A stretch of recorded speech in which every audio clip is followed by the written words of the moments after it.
Hello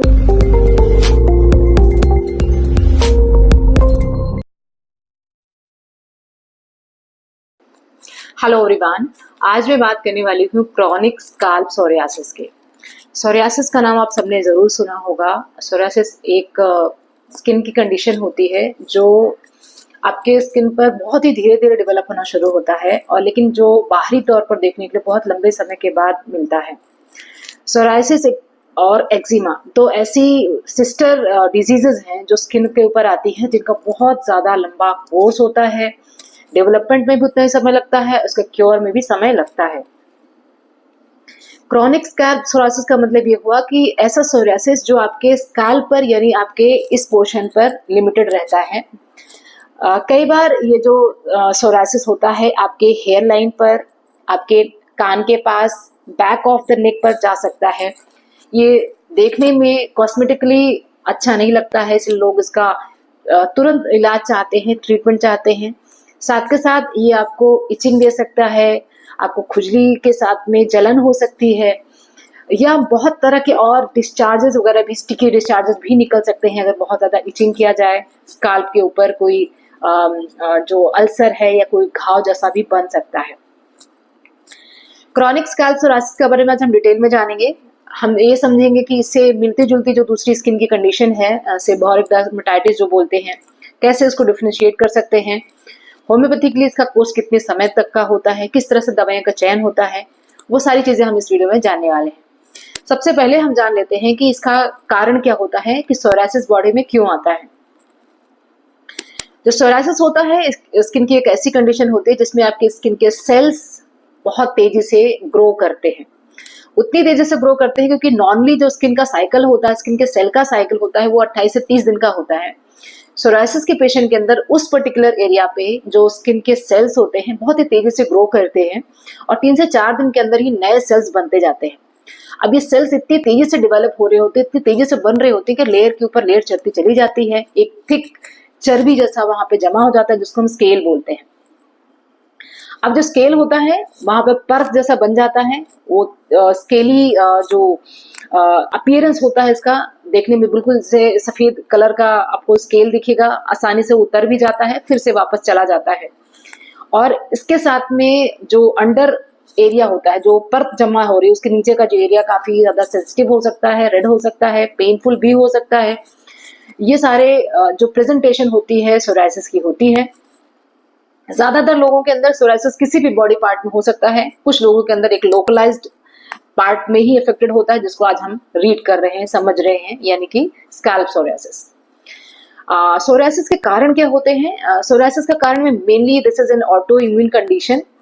मतलब कोई ना कोई ऑटो इम्यून बीमारी जिनको होती है, या तो उनको खुद को कोई दूसरी ऑटो इम्यून बीमारी हो सकती है, या उनकी फैमिली में कोई ऑटो इम्यून बीमारी रन करती होती है। उन लोगों के अंदर सोराइसिस होने का चांसेस ज्यादा होते हैं। दूसरे जो रीजन होते हैं, जिन लोगों को क्रॉनिक स्ट्रेस रहता है, अल्कोहल लेते हैं, या अनड्यू मेडिकेशन जिनकी चली हुई है बहुत लंबे समय तक, जिन्होंने मेडिकेशन लिया है, या जिनका लाइफस्टाइल बहुत ही ज्यादा गलत रहा है, लंबे समय तक गलत रहा है, उन लोगों के अंदर सोराइसिस होने का चांसेस रहता है।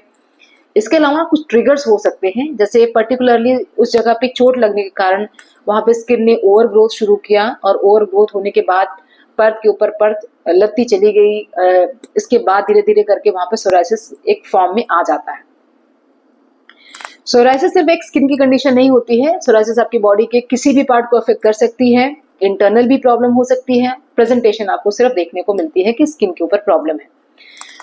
इसका जो ट्रीटमेंट होता है होम्योपैथिकली बहुत ही अच्छा होता है, क्योंकि मोस्टली इस केसेस में स्टेरॉइड ट्रीटमेंट दिया जाता है, क्योंकि ऑटोइम्यून कंडीशन होती है तो आपके इम्यूनिटी को थोड़ा सप्रेस करके उसके बॉडी के जो रिएक्शन होता है उसको डाउन करके इसका ट्रीटमेंट किया जाता है। अगर हम बात करें कि जो इंग्लिश मेडिसिन है उसमें, होम्योपैथिकली इसका ट्रीटमेंट कॉन्स्टिट्यूशनल बेसिस पे किया जाता है। इसका इलाज होम्योपैथी में भी लंबा ही चलता है, बहुत जल्दी इसमें रिजल्ट नहीं मिलते हैं। अब हम यहाँ से जान लेते हैं कि किस तरह से हम डिफ्रेंशिएट करते हैं कि ये सोराइसिस है या एक्जिमा है या सेबोरिक डर्मेटाइटिस जिसको हम बोलते हैं। बहुत सारे लोगों के अंदर ऐसा देखने को मिलता है कि जो स्कैल्प होता है वो बिल्कुल वहां पे पपड़ी से जमा रहती है, परत के परत उतरती रहती है, डैंड्रफ बहुत हैवी रहता है, कॉम करने में भी डैंड्रफ बहुत ज्यादा निकलता है। तो बिल्कुल दो कंडीशन काफी ज्यादा सिमिलर होती हैं, ये स्कैल्प सोरासिस और सीबोरिक डर्मेटाइटिस। सीबोरिक डर्मेटाइटिस के अंदर जो स्केल्स होती हैं रेडिश कलर की होती हैं और थोड़ी पतली होती हैं। सीबोरिक डर्मेटाइटिस एक फंगस के कारण होता है, और जो सोरासिस होता है जैसे कि मैंने बताया कि एक ऑटो इम्यून कंडीशन होती है। इसकी स्केल्स सिल्वर कलर की होती हैं या व्हाइटिश होती हैं और काफी ज्यादा मोटी होती है।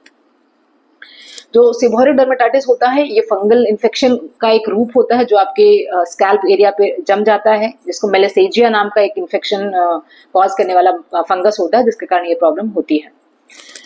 ट्रीटमेंट की अगर हम बात करें तो कंपैरेटिवली जो ये फंगल ट्रीटमेंट हम जो इसमें करते हैं, एंटी फंगल ट्रीटमेंट हमारा रहता है सीबोरिक डर्मेटाइटिस में, उसके कंपैरिजन में जो स्कैल्प सोरासिस है इसका ट्रीटमेंट ज्यादा लंबा चलता है। कुछ ध्यान रखने वाली चीजें हैं, जैसे कि जो गलत आदतें हैं उनको सुधार करने की जरूरत होती है, क्योंकि ये सिर्फ आपके स्कैल्प की प्रॉब्लम नहीं है, आपकी इम्यूनिटी की प्रॉब्लम है, और इम्यूनिटी पूरी बॉडी की एक होती है। तो सबसे पहले आपको इम्यूनिटी को इम्प्रूव करने के ऊपर ध्यान रखना होगा। वो चीजें जो आपकी इम्यूनिटी को डाउन करती हैं, जैसे अल्कोहल लेना, स्मोकिंग करना या किसी और गलत चीज का सेवन करना, इन सारी चीजों से ट्रिगर हो सकती है आपकी प्रॉब्लम, या कंटिन्यू हो सकती है दवा लेने के साथ साथ में, आपको जल्दी से रिलीफ नहीं मिलता है। इसका जो ट्रीटमेंट होता है, जैसे कि आपने रीजन समझा कि क्यों होती है, उसी हिसाब से इसका ट्रीटमेंट ज्यादा लंबा चल सकता है। हम इसमें लोकलाइज ट्रीटमेंट की जगह इंटरनलाइज ट्रीटमेंट ज्यादा देते हैं। जब हम कॉन्स्टिट्यूशनल ट्रीटमेंट देने की बात करते हैं तो हमें जब तक पेशेंट की पूरी हिस्ट्री नहीं पता लगती है कि फैमिली में किसी को ऑटोइम्यून बीमारी तो नहीं है, पेशेंट को कोई दूसरी ऑटोइम्यून कंडीशन तो नहीं रही है, पेशेंट को ये सिम्टम्स कितने समय से आ रहे हैं, किस तेजी से आगे बढ़ रहे हैं, क्या जो सोरासिस है सिर्फ आपके स्कैल्प पे है, इसके अलावा नेल्स पर तो नहीं आया है या बॉडी के किसी और पार्ट में तो नहीं आया, ये सारी जानकारी होना जरूरी है।